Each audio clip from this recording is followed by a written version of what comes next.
Este podcast está basado en la experiencia adquirida a lo largo de la práctica del invitado dentro de su profesión.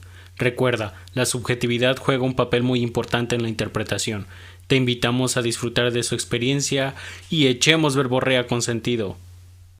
¿Qué hay? Bienvenidos a un episodio más de su podcast Verborrea con Sentido. Estamos aquí con un invitado muy especial para mí, porque ustedes todavía no lo conocen y hay varias personas que ya lo conocen, que ha trabajado con ellos, pero se los presento, ¿no? Es José Alberto Telles Soto, mi buen amigo Tito, para la bandita, ¿verdad? Amigo, colega no, porque pues yo no tengo título, él sí, pero sí, estudiamos la carrera. ¿Qué pasó? ¿Cómo has estado? ¿Cómo te va? ¿Cómo te trata la vida? Muy bien, hasta el momento muy bien. A partir de que terminamos de estudiar, fue en el 2019, pues ahí más o menos. 2019 y yo todavía no me titulo, ya estamos en el 2022, carnal. Ya pasó pobrecito. poquito. Vamos a empezar con lo que nos tengas que contar para nosotros, para el público que te escucha de este podcast. Vamos a empezar con qué es de ti, a qué te dedicas, qué has hecho, qué no has hecho también. Pero sí, en general, todo, ¿a qué te dedicas? Ok, pues yo actualmente me dedico soy asistente educativo en Centro Común Tezutlán. Ahí vemos niños desde preescolar hasta preparatoria. Vemos materias como lectura, inglés, matemáticas, y dentro de lo que nosotros hacemos, ya poniendo un poquito a lo que hago también, también estoy en la filial de Pachuca, se llama Cefortes, filial Tezutlán. Uh-huh. Ahí también estoy trabajando como apoyando en el área de psicología. No como tal, o sea, no vengo y me vendo contigo con las personas como psicólogo deportivo, porque todavía me faltan, digamos como que el grado, ¿no? Como el posgrado. Ahora actualmente solo soy licenciado en psicología. Sí, empecé a tomar un diplomado en psicología deportiva, pero no lo terminé. Uh-huh. Pero digamos que las bases sí las manejo y sí las tengo. El conocimiento. Sí, es lo que importa también, yo hago mucho énfasis en eso, que también, muchas veces la bandita como que se quiere hiperespecializar, sin embargo, ahí es donde es el problema, ¿no? Cuando, por ejemplo, te vendes como tal persona. Muchos, por ejemplo, en cuanto a la psicología, ves que, por ejemplo, nosotros no podemos dar terapia, aunque hayas concluido, pero se puede dar una asesoría terapéutica, que es diferente. Exactamente. Y la gente, pues muchos malos profesionistas lo que hacen es de que pues ya me gradué y quiero dinero, pues pongo uno que, por ejemplo, no tenga la especialización, como por ejemplo ir a medicina. Te vas en medicina y te vas como de que esto de pues voy con un médico general para que me recete de tal enfermedad, ¿no? De cualquier enfermedad. Pero ya si quieres una cirugía de corazón, que de marcapasos, ya te vas con un especialista. Es en el mismo caso que la psicología. Así es. Y espero que lo comprendan, bandita, para que pues también no caigan en esto de que pues les vendan humo, ¿no? Y qué bueno que aclares este punto, que no eres como tal especialista, sin embargo sí estamos hablando sobre tu conocimiento y tu experiencia que ya tienes laborando en este complejo de fútbol que mencionas, ¿no? Así es. Y en ese sentido también es importante aclarar, porque dentro de lo que trabajo en la filial es también dar asesoría ya sea a quien lo necesite, ¿no? Puede ser a un jugador, a un niño, que puede ser tenemos desde 3, 4 años, tenemos adolescentes, 12, 13 años, tenemos ya jóvenes y señoritas de 15, 16 años.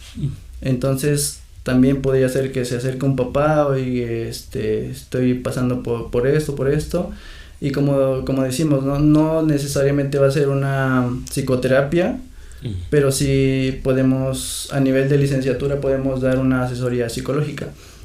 Y dentro de lo que me preguntabas de a qué me dedico, pues sí, también doy asesoría psicológica, pero dentro desde este enfoque, ¿no? Desde lo básico, porque centrarse en una Psicoterapia como tal ya es, como dices, una especialidad de cognitivo-conductual, de sistémico, de psicoanálisis, y ese proceso es, o sea, para que, bueno, llega el cliente o el paciente y determinado al área que manejas, ya sea psicodinámico, lo que te decía de cognitivo-conductual, tú tienes ya como un proceso de los pasos que tienes que seguir para atender a este paciente o a este usuario, ¿no? Si en algunos se manejan, les puedes hacer, pruebas psicológicas, y a partir de ahí el diagnóstico, y a partir del diagnóstico el tratamiento, y del tratamiento la evaluación, y de la evaluación pues ya decides si se da de alta o se sigue, ¿no? En el caso de la asesoría es diferente. ¿A poco vimos todo eso en la puta carrera? Bueno, no me acuerdo. Sí.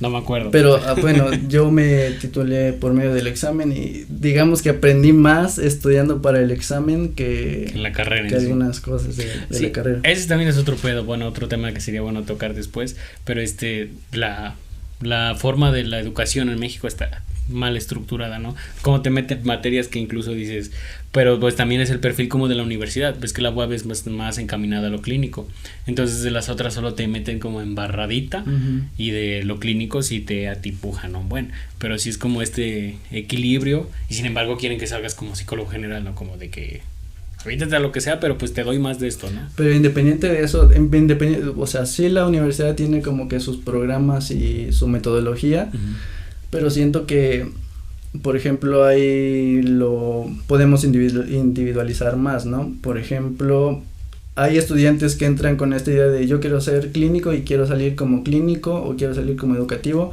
pero se topan con que pues es psicología general, ¿no? Vemos psicología social, psicología educativa, clínica, la comunitaria, entre otras, ¿no? Pero entonces bueno, yo siento que ya es tarea de cada quien, o personal, de por ejemplo, es general, ¿en cuál me quiero enfocar más? Sí. ¿Vale? Y personalmente a mí me gusta más la clínica y la educativa. Y dentro de la educativa estoy dentro de Kumon, que trabajo específicamente con la educación. Y a nivel deportivo también tiene que ver mucho lo educativo, más que nada porque es una escuela de fútbol, ¿sale? Y ahí tienes que, los egresados, por así decirlo, tienen que tener las bases de lo que es el fútbol, ¿no? Y en general yo siento que pues en sí como el deporte, ¿no? Como se ha visto que el deporte es como un aprendizaje que debe de haber en los niños desde pequeños, porque te forma diferentes valores, así como decir, pues esto te inculcó tu mamá, esto te inculcó la sociedad. En el deporte también te inculcan lo que es lo que es trabajo en equipo, los valores, responsabilidad, puntualidad, bla bla bla bla bla. Y es como una cultura, porque exacto.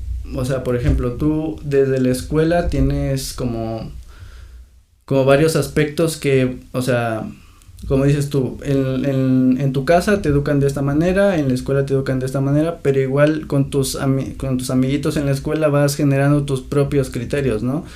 Obviamente con el bagaje que te da tu papá, tu mamá, la educación en casa, más lo que te enseñan en la escuela, obviamente obviamente la educación no es igual que te dieron a ti a la que le dieron a tu compañero o a tu mejor amigo, ¿no? Entonces ahí se empieza a ver la mezcla, y entonces se empieza a formar tu propio criterio de lo que es pues la vida, ¿no? Sí, y es increíble porque también yo no me había dado cuenta de ese punto hasta que mi mamá lo tocó y lo dijo, a pesar de que pues la carrera de psicología y todo eso, pero dice mi mamá, si te fijas tu forma de ser, mi forma de ser es individualista, a mí no me gusta. No es que no me guste, pero me causa mucho conflicto el trabajar en equipo. Porque pues tal vez siento como el de que si tú no lo haces no va a salir bien. Y mi hermano al revés, mi hermano Arturo, le mando un saludo. Él como juega fútbol, su dinámica es más amiguera, más en conjunto, vamos todos, vengan, todos, jálense. Y a cierto grado no sé si el deporte influyó en eso o mi conducta influyó en la elección del deporte. Es como esos dos tipos de... Pues pueden ser las dos, ¿no? porque también, bueno, personalizándolo a tu caso. A tu caso, pues tú hiciste deportes individuales, ¿no? Sí. Entonces todo lo que te iban metiendo en la cabeza o tu entrenador era de que tú puedes, tú. Y por ejemplo, en el fútbol o en trabajo en equipo, pues obviamente el más importante no es el individuo, sino el trabajo en equipo. El resultado se tiene que ver como equipo, no como individual. Ya si por ejemplo eres un buen portero, eres un buen delantero, que te puedes ganar premios como individuales del mejor goleador o el portero que ataja más goles, ¿no? Pero dentro de ti, pues sí, como que hubo más esta parte, ¿no? Sí, pues es que también ahí influye, por ejemplo, en el caso ahorita de Messi o lo que suena. Yo la verdad de fútbol mucho desconozco. Yo nada más, en el caso me decían de que yo empecé a estructurar preguntas para el invitado, el Toki, y muchos me lanzaron preguntas bien estructuradas del fútbol. Y pues de que yo no entiendo eso de que te paras eres punta derecha, izquierda y ya a mí nada más párate y para el gordito en la portería y ese ponlo a portería. No entiendo ese aspecto, pero para lo que iba, ¿por qué iba por eso? ¿Qué te estábamos diciendo? ¿O por qué toqué ese tema? De tu caso individual, de los trabajos individuales y de los trabajos en equipo. Porque no puedo hacer nada bien. Pero además, Sí, pues también pon tu Ah. atención en qué posición tú jugabas o tú juegas en el fútbol. Portero. El portero está solito. Ajá, me dejan. Entonces tú no sé, no creo que te cueste trabajar en equipo, pero siento que sí la individualidad es como una característica, ¿no? Ujú. Que igual se puede trabajar porque el portero sigue siendo parte del equipo y el Sí. portero es el que tiene que coordinar a sus defensas de alguna manera, ¿no? Ujú. Y esto que decías, ya aterrizándolo más a la psicología deportiva, de lo que decías de que a veces no entiendes de que el punta, de que Ajá. dónde te tienes que parar. Yo creo que tenemos que empezar a hablar de lo que es la teoría del rendimiento, Ujú. ¿sale? Entonces tiene cuatro aspectos, ¿no? El físico, el técnico, el táctico y el psicológico. Eso sí, lo ¿Sale? había escuchado. El físico, por ejemplo, en personalizándolo aquí con Cefortes, el físico tenemos a nuestro profesor de educación física, ¿no? Ujú. Es el que pone los ejercicios físicos. El técnico táctico, tenemos a un profesor que está estudiando para director técnico, ahorita ya tiene algunas... Aguanta, tampoco eso es una carrera, men. Sí, No sabía. ahorita ya tiene algunas... Son como grados, tiene ya varias categorías y así va subiendo de nivel, ¿no? El estratégico también tiene que ser parte de este profe, que ahí es donde entra lo que tú decías que no entendías, ¿no? Ujú. Y ya el psicológico, pues el que me corresponde a mí. Y dentro del psicológico es el trabajar precisamente esta parte, ¿no? De que el jugador sí tiene que entender la posición que juega, tiene que entender cómo moverse, tiene que entender pues todo lo que el técnico tiene que, o sea, el técnico tiene que saber qué hacer con ese jugador y el jugador tiene que saber qué tiene que hacer, ¿sale? Okay. Pero a veces, o lo que muchas veces pasa es que a veces creemos saberlo, ¿no? Y por ejemplo, la comunicación es muy importante porque una cosa es que el técnico le diga qué hacer, pero otra cosa es que el niño sepa qué hacer, ¿sale? Tú le puedes decir, no, tienes que irte de punta, lo que te decía, o lo que te decían, pero el niño se puede quedar como de, ¿y qué es punta? ¿Y qué tengo que hacer? ¿Me tengo que mover? ¿No me tengo que mover? Todo eso lo tiene que entender el niño para que después pueda haber buenos resultados. Porque si la comunicación no es adecuada y entonces el profesor o el técnico se queda con que mi jugador me está entendiendo y no lo hace, él se queda como de, ¿por qué no lo haces si ya te dije, no? Y entonces ahí viene el enojo y viene el reclamo y entonces el niño pues no sabe qué hacer porque en principio ni siquiera le entendió qué tenía que hacer. Ya. ¿Sale? Esta parte es la que tenemos que trabajar, la comunicación, porque el entrenamiento también se tiene que ver como algo educativo. ¿sale? Tú vas a la escuela, te enseñan cosas y tú las aprendes, ¿no? Eso es como lo ideal. Okay. Pero cuántas de las cosas que te enseñaron en la primaria entendiste y cuántas era muy clásico el de, oigan niños, ¿tienen dudas? No. Pero muchas veces era porque no tenían la confianza, primero en sí mismo de decir, qué van a decir de mí, de que no entendí, o si digo qué me va a pasar, me van a regañar. O sea, no se tiene la confianza primero en sí mismo para preguntar, oye, tengo esta duda, la verdad no te entendí. Y la segunda sería en cuántas veces el profesor, o sea, el profesor pregunta, ¿tienen dudas? Y si le dicen que no, pues ya no, se queda con eso, pero no atiende lo suficiente para comprobar que de verdad no haya dudas. Ok.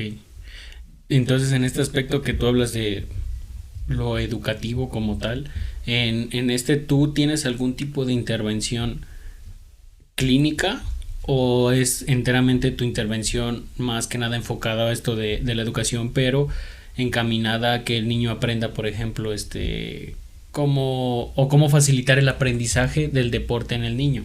No sé si me explico. Sí. Tenemos ejercicios de atención, por ejemplo, muchas veces no es que no entendamos, sino que no ponemos la suficiente atención en lo que nos dicen. Otra parte también es la forma en que te dan las indicaciones, ¿no? Lo que ya te decía. Trabajar con niños pequeños es completamente un reto, ¿no?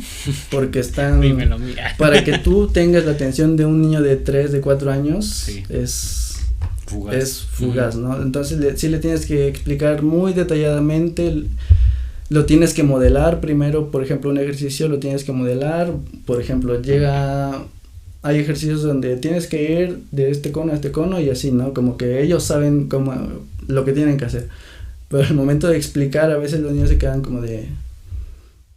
O sea, hay niños que no saben ni siquiera cuál es su derecha y cuál es su izquierda. Desde ahí tenemos que empezar, ¿no? Sí. Por eso es una escuela y les tenemos que enseñar. Primero ejercicios de atención, donde los niños, esto todo se entrena, ¿no? O sea, no hoy voy a llegar y les voy a poner un ejercicio de atención y entonces para mañana ya me van a entender todos. Sí. ¿Sale? Es un proceso. Pero también la confianza que te decía, Uh-huh. Ejercicios para mejorar su confianza, y de esta manera si el niño no entiende, obviamente va a tener la seguridad de levantar la mano y decir, oye, no sé cómo hacerlo, o no estoy entendiendo qué posición tengo que hacer, o sé lo hago, pero si me preguntas y quieres que te dé una explicación, no te podría contestar porque no lo estoy como interiorizando, ¿sabes? Sí, y también que sepan eso, hacer como énfasis que dentro de toda la rutina sepan en sí que no entienden, porque pueden decir, por ejemplo, explicarle una rutina, me pasa de natación, vas a agarrar una tabla, vamos a hacer patada, y con los niños es así, les tienes que decir, vas a agarrar una tabla, haces patada de aquí a acá. Con los adultos ya les explicas el proceso de por qué hacer patada y todo eso, pero un niño pero no entendí. Pero que no entendiste, agarrar una tabla, cómo agarrar la tabla, cómo patalear o hasta dónde vas a llegar, ¿no?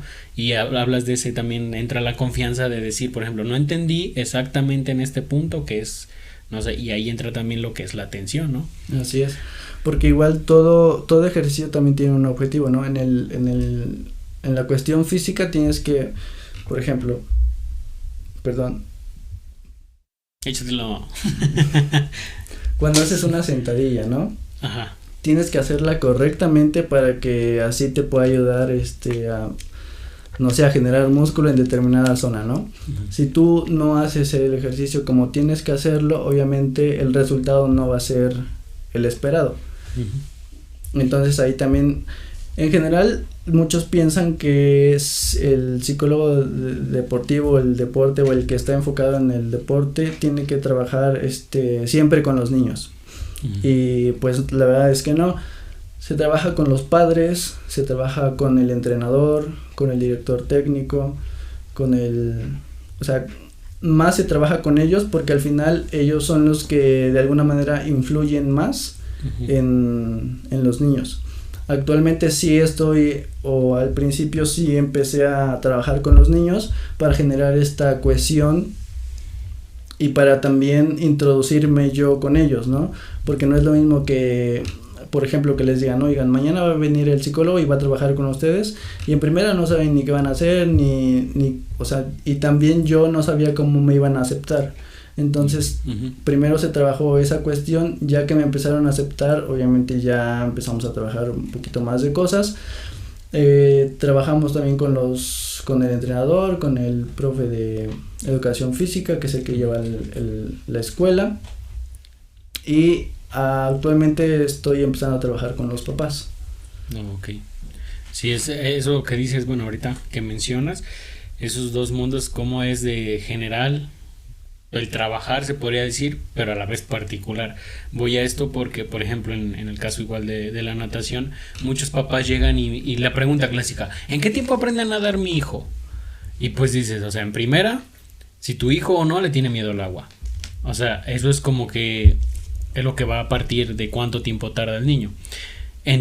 Otro punto es la motricidad gruesa del niño y su motricidad fina. Otro, su atención, su forma de comprender, si es más, voy a decirlo con palabras coloquiales, juguetón o no, y también ese tipo de cosas que hacen que tú pongas un parámetro de cómo iniciar o cómo intervenir con los niños. Y ya después tienes que trabajar con los padres y decirles ese aspecto, pues es que el niño puede pasar esto.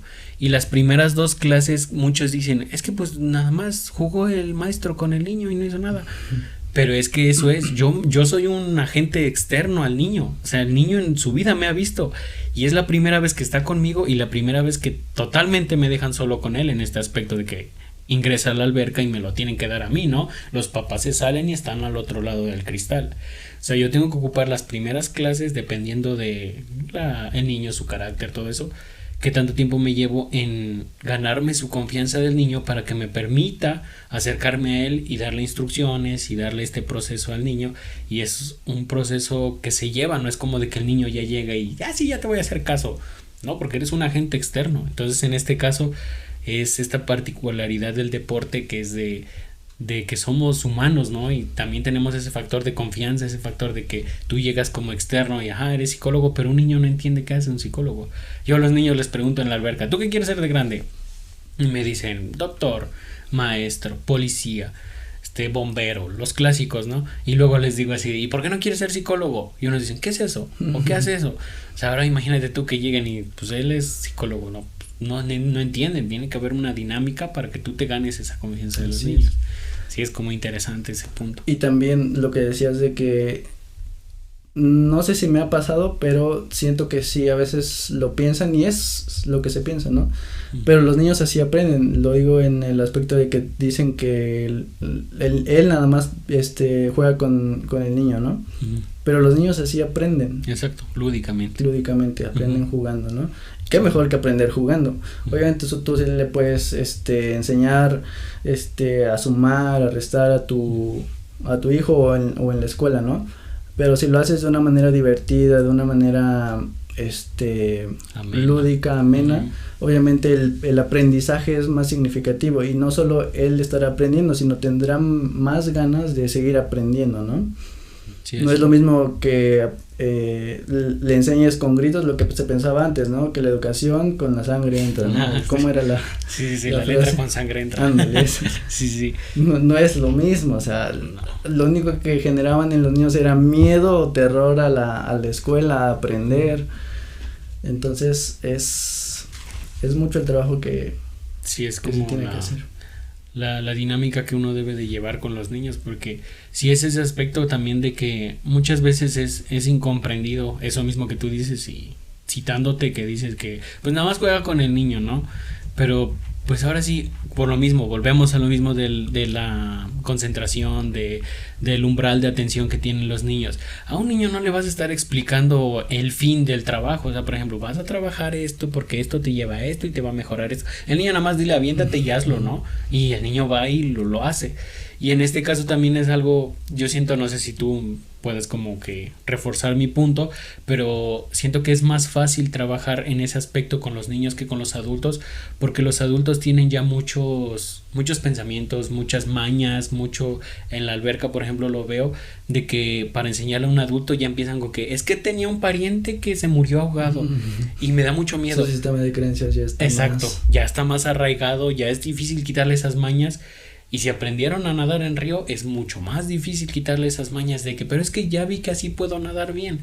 Pero vengo a que me corrijas. Eso no lo sabía. No, sí, eso es muy difícil corregirle esos tipos de mañas que tienen de que van nadando con la cara afuera.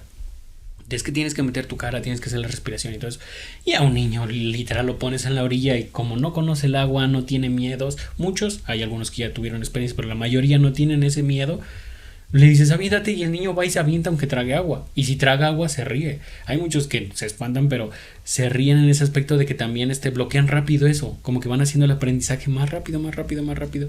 Y en este caso es como que el punto clave, yo siento que para insertarte en un deporte, para entrar a cualquier deporte, al deporte que sea, hablemos de fútbol, voleibol, básquetbol, lo que sea, la niñez es la mejor etapa para entrar en ese mundo, ¿no? Pues es que ahí va un comercial. Si alguien tiene hijos y quiere iniciarlos en algún deporte, ya sea en la natación aquí con Guti, en el fútbol o en cualquier deporte, en cualquier disciplina, es precisamente eso lo que desarrollan, ¿no? La disciplina, el hábito de hacer las cosas. Y estos hábitos no solo sirven para mejorar en el deporte, sirven para mejorar tu salud física, tu salud mental, te generan valores para la vida, muchas cosas. Sí. Disculpen, es que hace calor. También en ese aspecto que dices de que te libera de estrés, también eso sí es muy, muy importante del deporte, porque van varias personas ahí. Pongo el ejemplo porque pues ahí donde soy expertise, pero para que tú después me retroalimentes con un ejemplo de tu ámbito, que en este caso dices que trabajas con niños, pero igual con los directores técnicos, con los papás, en ese ámbito del deporte, ahí por ejemplo van a nadar los señores, las señoras, y muchos ni siquiera van a aprender, solo dicen, no, pues yo nada más vengo a desestresarme, vengo a sacar todo mi estrés del trabajo nadando, quiero cansarme para llegar y descansar y dormir bien. Y muchos ocupan esa herramienta del deporte. No sé en este aspecto si nos pudieras platicar de cómo lo ven los papás como del niño, ¿no? También porque está ese caso de que se proyectan los papás, ¿no? Yo no fui futbolista, ahora tú vas a ser futbolista de primera división y si no, que te odio, ¿no?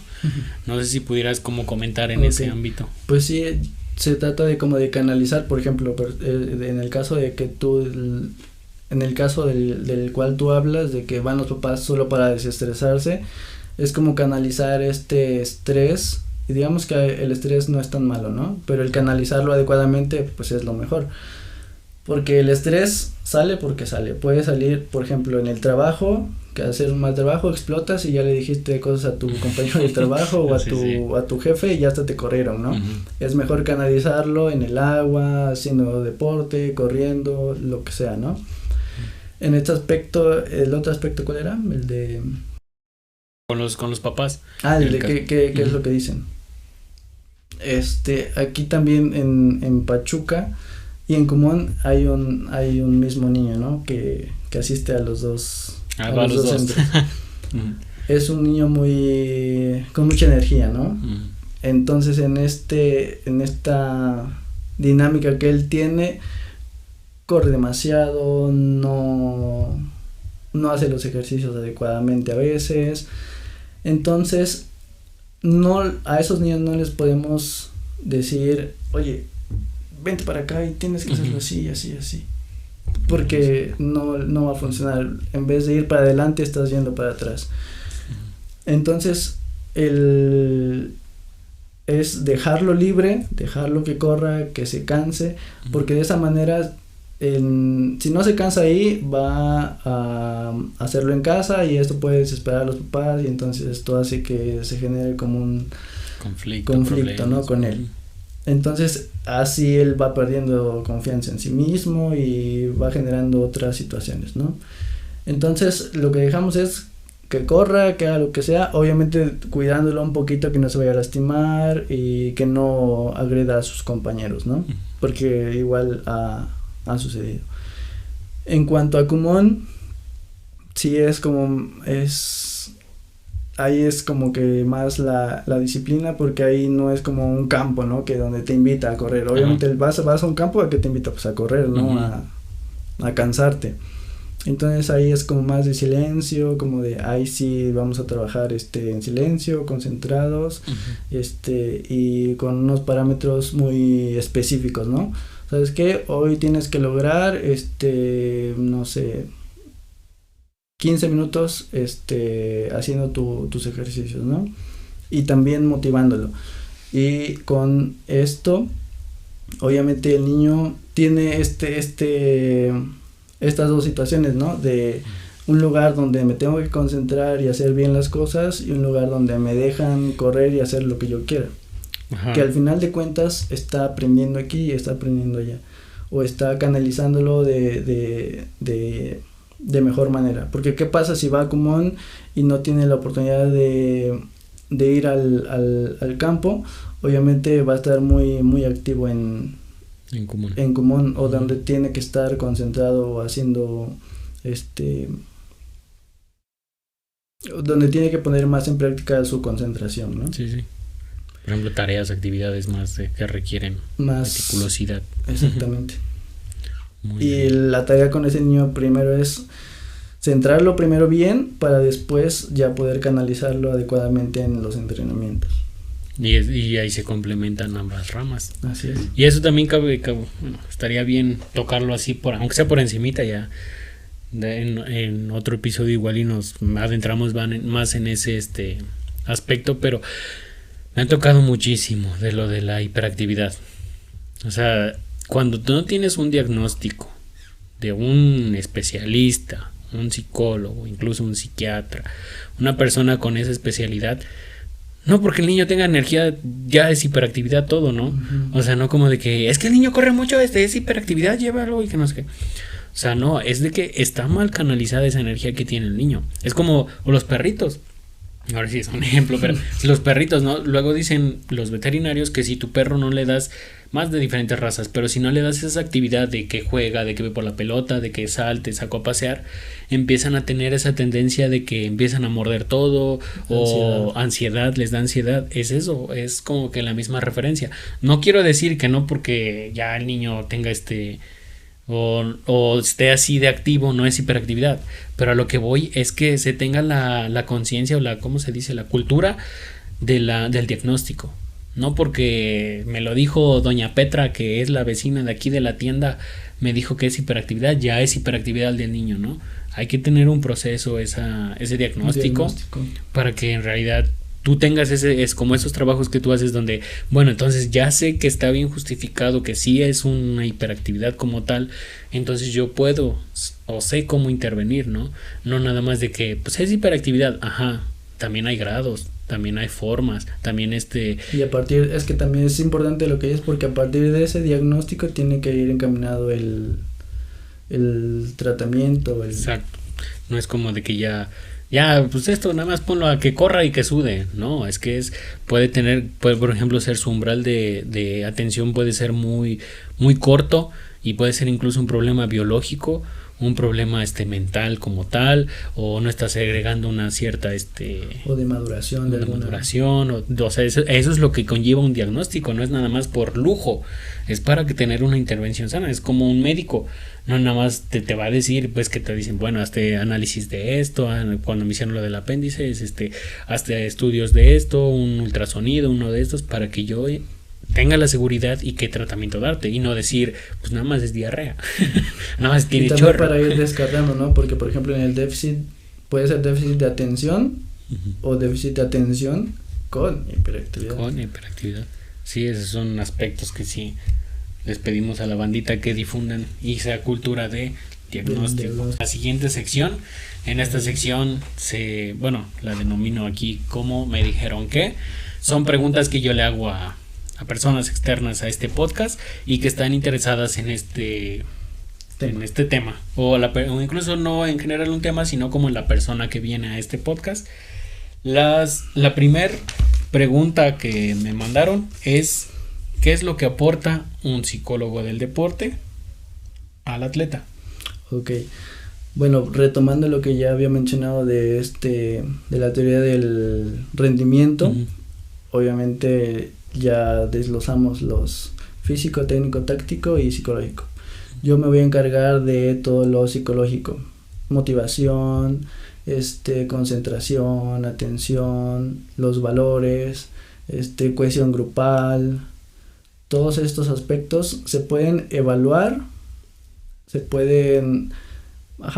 principalmente evaluar para ver el grado de atención que tiene el atleta, el grado de y a partir de eso decir, ok, pues se puede mejorar, se puede potencializar o le falta muchísimo, ¿no? En cuanto a evaluar, pues existen algunas pruebas, o también se puede hacer por medio de entrevistas, se puede hacer por medio de la observación. El psicólogo deportivo es el trabajo más arduo es la observación, ¿no? El cómo interactúan los entrenadores entre ellos, los entrenadores con los alumnos, los entrenadores con los papás, y así se arma toda la red, ¿no? Los alumnos con los maestros, con los papás, toda una red. Observación. A partir de eso se puede crear un plan de intervención. Por ejemplo, ya no te conté cómo llegué a Pachuca, pero precisamente fue así, ¿no? El profe que lleva el equipo estaba buscando quería como dar un plus a su escuela, ¿no? Y quería a un psicólogo. Entonces, lo conocí por medio de Aide. Ok. Saludos. Sí. Sí. Saludos, Aide. Y ya me platicó más o menos lo que quería, pero igualmente como que no sabía más o menos qué hacía, ¿no? Clásico. Entonces, sí. Lo que le dije, pues ok, voy a armar bueno, de hecho fue lo que hice, armé como un proyecto, y le dije, ok, vamos a trabajar de esta manera, y ya fue lo que le dije, ¿no? Evaluación, puede haber un diagnóstico o no, y después, planear la intervención, y después de planear la intervención sigue la evaluación, ¿sale? Por ejemplo, si el equipo en general tenía problemas de atención, ¿qué actividades o qué cuestiones tengo que hacer yo para potencializar o para generar aún más estos procesos de atención o de concentración? Y ya después evaluar si es que se logró, si hizo falta más trabajo, o en quién se subió, en quién no, en quién fue igual. Eso también tiene parte que ver con la parte individual de cada persona, ¿no? Lo que decías de ti y de tu hermano, son de la misma mamá, pero obviamente son personas diferentes, son individuos, ¿sale? Y en esta individualidad entra la diferencia, ¿sale?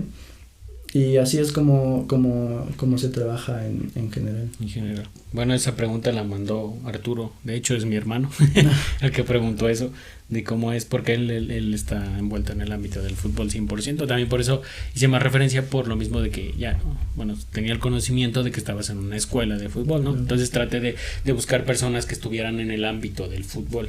Y eso puede ser, o sea, no nada más en el fútbol, ¿no? Puede ser en deportes individuales, natación, por ejemplo, atletismo. Sí, yo de hecho me metí un poco en esto de la psicología del deporte porque me interesa, pero me metí más en el ámbito de la natación, y en ese aspecto sí te decían esa forma, ¿no? De que, por ejemplo, el precompetencia, postcompetencia, en la competencia, cómo es que trabaja el psicólogo del deporte con el nadador, cómo es que el entrenador puede dirigirse al nadador. Y aquí surgió una pregunta que igual me gustaría lanzarla ahorita a la mesa, de qué tan sano, ya después vi, porque es como la ética, pero imaginemos un poco que no hay ética. Pero a lo que voy a decir es de que qué tan bueno sería que un psicólogo, o más bien un entrenador, tenga conocimientos o sea psicólogo del deporte. pues con que tenga conocimientos yo te diría que es muy importante. Pero ya ahí entra, pues sí, literalmente lo de la ética, ¿no? Sí. Que él se venda como de que yo tengo este curso, este diplomado o lo que tú quieras, y se haga pasar como coach o bueno, que sí sería coach, ¿no? Pero que se haga pasar como psicólogo deportivo, que trate de implementar como estrategias que solo le corresponden a alguien o a un psicólogo que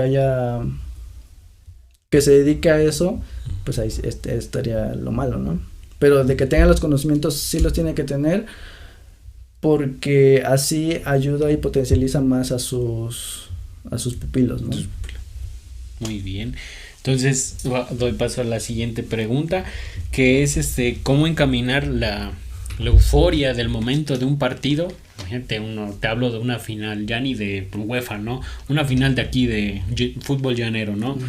Una final entre dos bandos que son así como tipo Barça Real Madrid, o sea, un clásico tipo de aquí, Atlas Querétaro. No tanto. Bueno, sí, en ese aspecto, hablamos de que sea así la rivalidad y como un jugador no traspase o se enganche de ese partido para salir y no pues al 100 porque es una euforia, son sentimientos, bla bla, pero sí no llevarse eso fuera del partido. Pues en el partido ya no puedes hacer mucho, porque como te decía, todo esto se entrena. Entonces, si primero es un autoconocimiento del propio jugador, del que, o sea, por ejemplo, muchos dicen, es que yo me engancho mucho, me engancho siempre, ¿no? Y pues es más que nada este desconocimiento de uno mismo, porque obviamente cuando tú entras obviamente el cuerpo sí puedes reaccionar adecuadamente, ¿no? Cuando a lo que voy es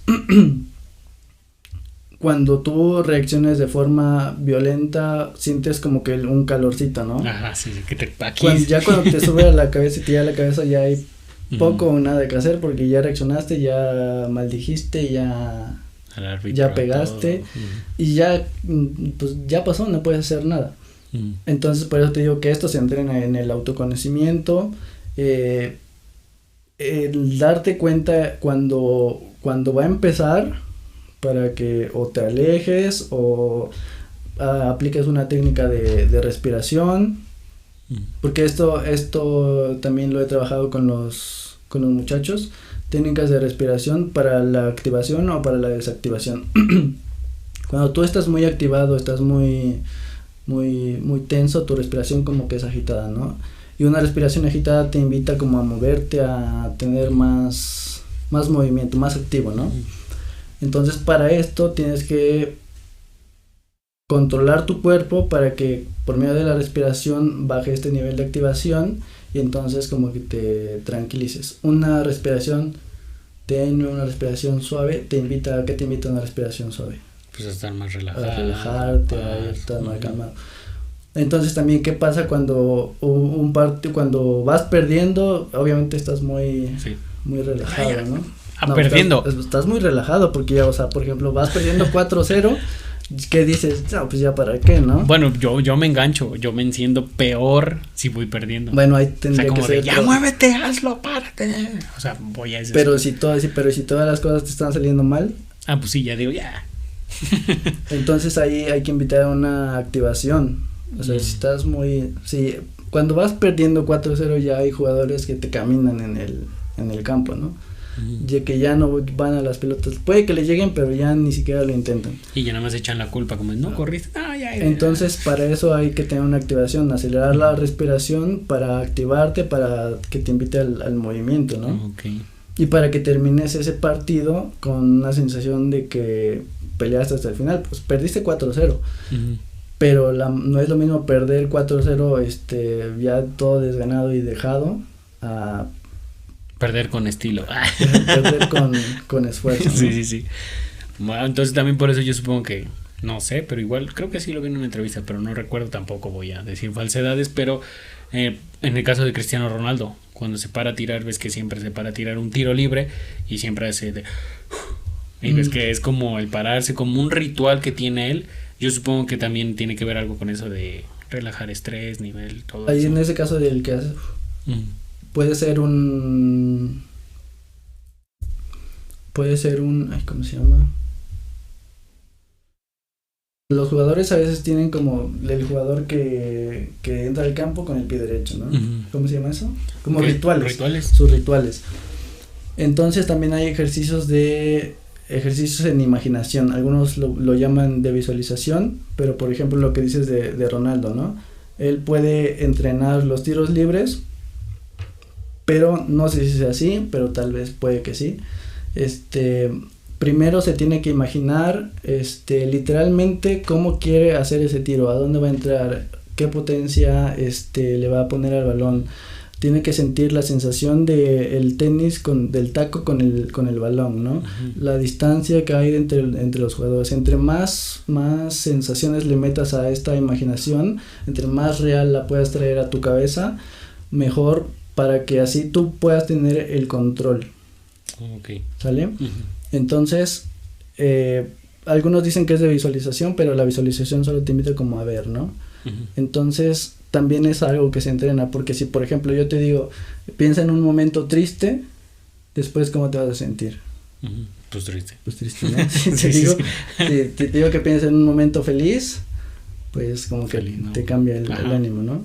Entonces meter todas estas sensaciones, todas estas visuales, kinestésicas, olfativas también, ¿por qué no? Por ejemplo, el olor del césped, cómo va a ser, la gente, si te gusta que te motiven o quieres aislarlo, todas estas cuestiones se entrenan. Bueno, entonces cerramos con lo de Ronaldo, ¿no? Entonces sería un ritual de que ya me visualicé, ya traje todos estos elementos a la jugada, es momento de ejecutar. Puedes, entre más repetición le pongas, obviamente después va a ser mucho mejor la ejecución, ¿no? Okay. Y entre más elementos, más realista te va a parecer y mejores resultados vas a tener. Sí, de hecho yo leí un apartado sobre una gimnasta que antes de tener un psicólogo del deporte hacía las piruetas, no sé el nombre de las piruetas, pero hacía una pirueta y le salía excelente. Y lo que nunca supieron es que después empezaba a tener ese fallo de la pirueta y todo eso, pero si te salía bien, ya trabajando con un psicólogo del deporte y todo eso, se dio cuenta que no era como que algo saliera mal, es que en ese imaginar en una pirueta que dice que hizo cuando no tenía entrenamiento, la hizo, se cayó, se golpeó, no se lastimó feo, pero se golpeó y entonces quedó archivado ese golpe y dice que a la hora, ya después hablando con un psicólogo, a la hora de hacer esas piruetas sentía la sensación del golpe y entonces es cuando como de me da miedo, entonces no termino bien la vuelta para que no me pegue, entonces fue ese aspecto de que lo condujo a algo negativo. Y también entra este autodiálogo, ¿no? Por ejemplo, en un penal, tú que eres portero, ¿no? ¿Qué pensamientos tienes cuando te van a ejecutar un penal? Yo, pues más que nada es eso de que si es diestro o es zurdo, para dónde está viendo más, para la inclinación de su cuerpo, incluso antes de patear el balón, unos segundos antes ver para dónde está más inclinado su cuerpo, ¿no? Y es como lo que me da la decisión de aventarme para allá o para acá. Ok, pero piensas, lo voy a parar, no lo voy a parar, lo voy a parar, no lo voy a parar. A la izquierda para que lo pare, a la derecha para que no lo pare. Depende como que... O lo incitas a que falle. No, eso no, porque yo me distraigo. Porque, por ejemplo, José Luis también me decía, Elois, saludos, me decía dile, dale así, apláudele, dale. Y es que al revés, o sea, si yo hago eso, yo me desconcentro, no desconcentro la de acá. Entonces yo prefiero quedarme quieto y ver todos esos procesos. Pero sí, lo que sí me influye es en por ejemplo, en el partido, vi que jugaba excelente el vato, vi que, o sea, sí la movía, entonces sí como que influye y digo, no, pues no se la paro. Bueno, sin albur, ¿verdad? O sea, sí has tenido esos pensamientos, sí. O como te digo, autodiálogo. Sí, de no se la paro, carnal. Y no se la paras. Y no se la bueno. Eso que te dices tú mismo, obviamente, lo que te decía, si tú piensas en cosas positivas, te va a dar un poquito de más confianza de que si piensas en que no lo vas a parar, ¿sale?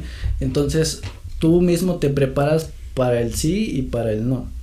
O te autosaboteas o te automotivas. Y ya caería como en ese aspecto de que pues ya no se lo voy a parar, para que me aviento de más, ¿no? O para que me extiendo si pues, sé que la va a tirar bien chido, ¿no? Y cuando te automotivas o tu discurso de autodiálogo está enfocado, está encaminado a que sí lo vas a lograr, a que sí lo vas a parar, obviamente volvemos a la activación, ¿no? Tu activación se vuelve más activa, o tu postura corporal se vuelve más activa y tus sentidos se potencializan, entonces eres más, ves como con más detalle o la mirada o para dónde lo va a tirar, como que la intuición sí, como que se ve como con más luz, ¿no? La imagen como de y entonces lo tira y entonces puede que hasta lo puedas parar, ¿no? Sí. Sí, en ese aspecto también ya encaminado a la natación, también me pasó en las competencias que iba yo. Pues eran competencias, pues ya cuando iba yo a niveles más pro, pues sí decía, no manches, no, pues este ya entrena todos los días, este está con el equipo de la UAB, este está con el equipo y estaba yo así con esos nervios. Ya después hubo un factor que era motivación, pero bueno, me dijeron, si le ganas te doy esto.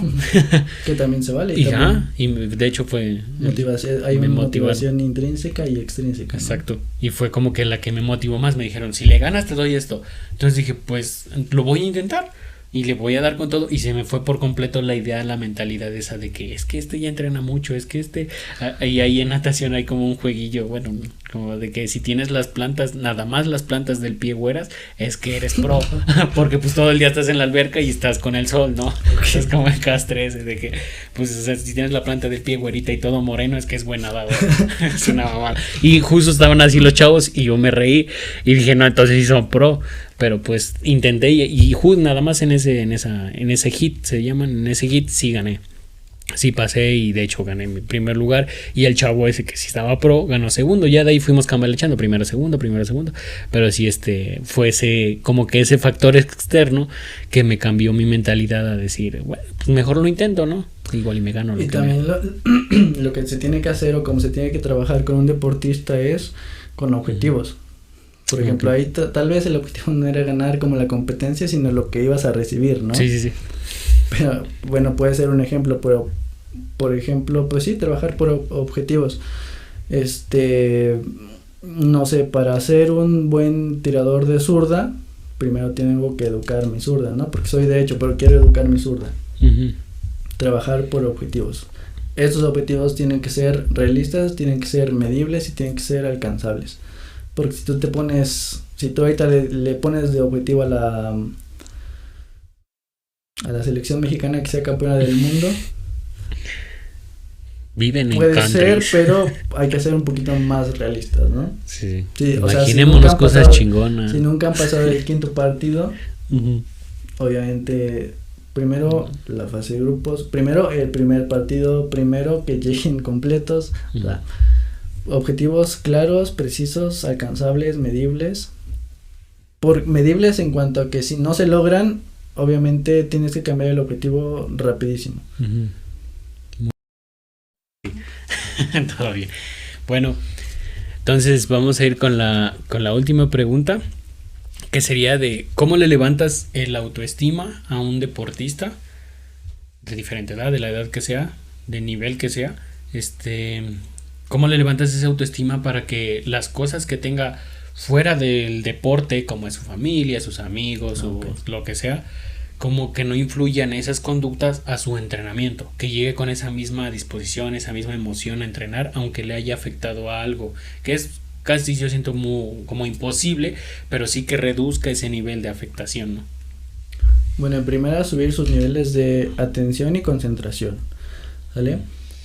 Porque de esta manera te focalizas, por ejemplo, si viene con problemas en casa, en la escuela, en el trabajo, que como dices tú, obviamente no se van a borrar del todo, pero sí te puedes enfocar a, por ejemplo, a un objetivo, ¿no? Por ejemplo, en este entrenamiento queremos que trabajes tal cosa, ¿no? X cosa. Entonces, él al focalizar su atención, su concentración en estrictamente en el entrenamiento, obviamente va a...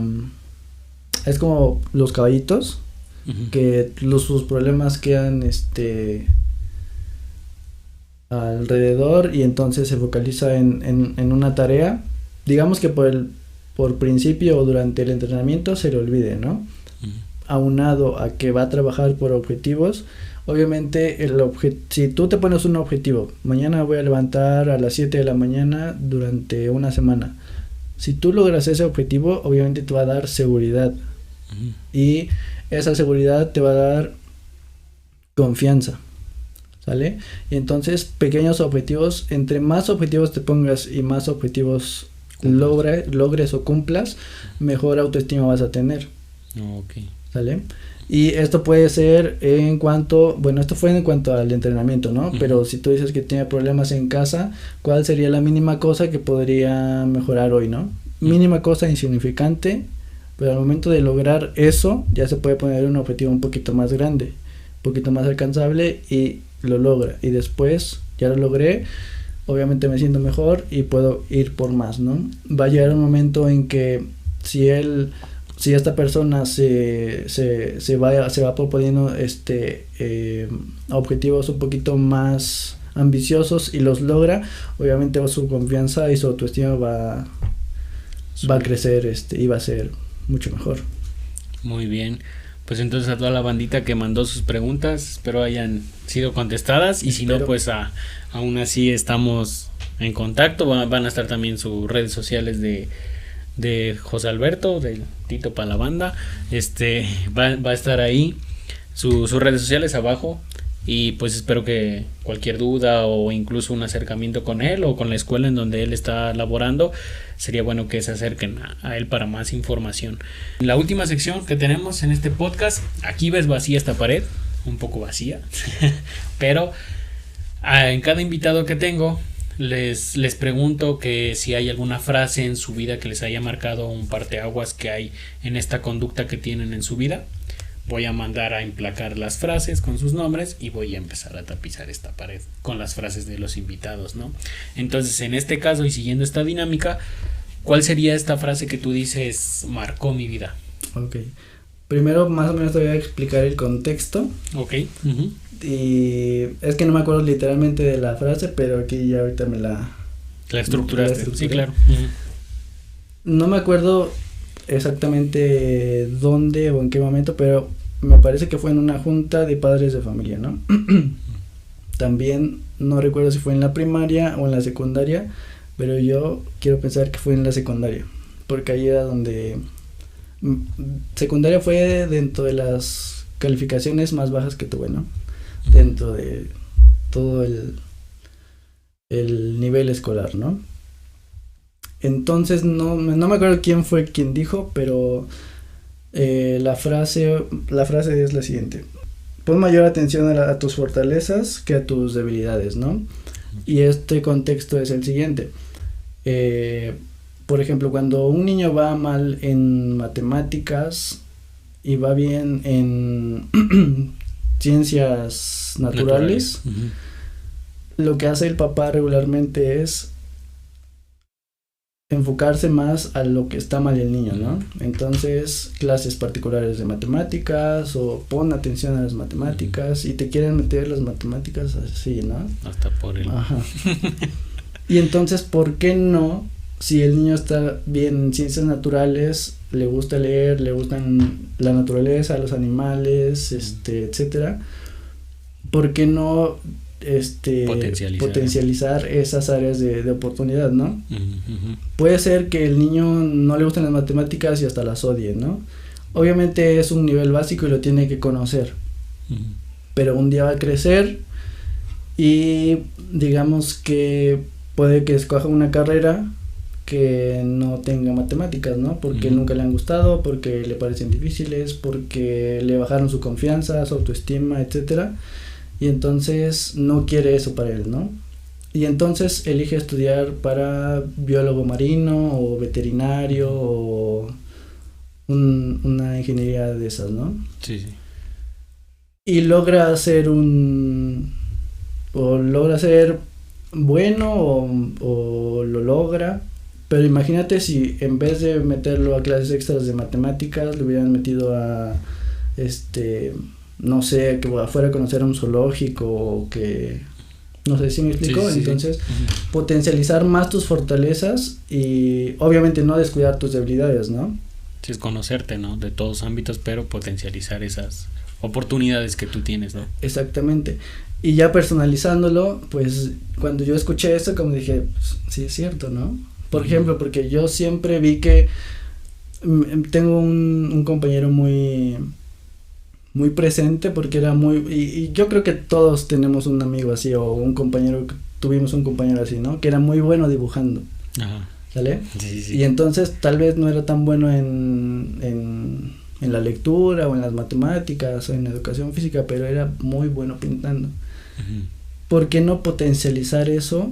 Ya después yo creo que ese amigo está trabajando o ya no sigue estudiando o lo que sea, pero ¿por qué no potencializar o sea, pudo haber sido un arquitecto o un animador gráfico o algo que de verdad le apasione, ¿no? Y no como que siento que si le enfocamos más a las debilidades es como encasillar algo que pues que no va y hasta ni lo vas a disfrutar, ni lo vas a hacer nada más por cumplir o ni siquiera lo hagas, ¿no?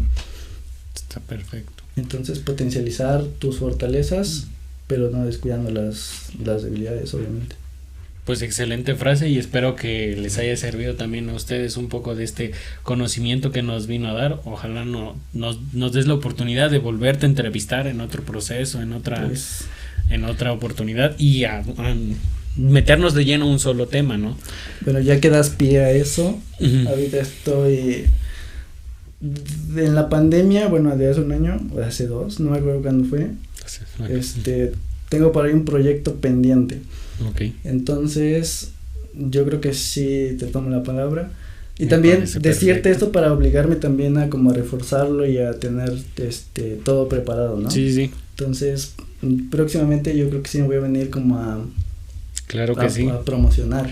Aquí están los micrófonos a tu disposición. El proyecto que tengo aquí rondando en la cabeza. Claro que sí. Ya tengo más o menos ya está más o menos plasmado, no se llevó a cabo por pandemia, pero quiero todavía reforzarlo un poquito más. Ok, cuando tú digas, ya sabes, aquí está tu podcast para promocionar lo que quieras, hasta de lo que vendas, jugos, lo que quieras. Pero sí, pues un placer que estuvieras aquí con nosotros, acompañándonos. Y gracias por la invitación y te reitero el éxito que... Pues muchas gracias y pues el éxito también va en parte también de los entrevistados, que es un talento teciuteco, un talento, bueno, tú no eres como de Teciutlán, pero estás laborando aquí, eso es lo importante. ¿Quieres decir de dónde eres para que también? Sí. Soy de un lugar que se llama Tochtepec, Puebla, orgullosamente de Tochtepec. Saludos a mis conejos. Y esperemos que ya con la entrevista de aquí de José Alberto también nos sigan desde allá, nos manden saludos y también anécdotas, historias, estaría increíble, preguntas también para los invitados.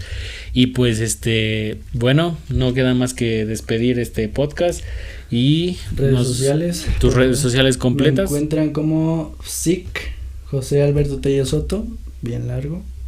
Y SIC con P. SIC. PSIC. Okay. Punto. José Alberto Tello Soto. Punto. Ok, todos vamos a también agregarlas aquí en la cajita de comentarios.